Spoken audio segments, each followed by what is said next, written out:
अपने अपने टास्क उसामा को भी सबमिट करो और मेरे टेबल पे रख दो। 1 मिनट के लिए आप काम स्टॉप करो। अफजल भाई, तो इसका हल क्या है? इस बंदे को आगे से कैसे हटाना है और इसका हल कैसे निकालना है, मुझे तो कुछ भी समझ नहीं आ रहा है और दिन ब दिन परेशानी मेरी बढ़ रही है। यार बहुत बड़ा मसला हो गया है। ये बंदा जो है ना, ये तो मुझे बहुत ख़तरनाक लग रहा है। अब हमें मीर भाई से बात करनी होगी, मीर साहब को कॉल करना होगा आज।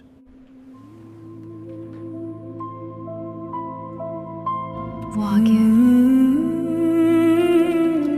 कैसे हैं आप सर? मैं ठीक हूँ अल्हम्दुलिल्लाह। आप लोग कैसे हैं? सब खैरियत से? नजर फरेबे क़ज़ा खा गई तो क्या हो।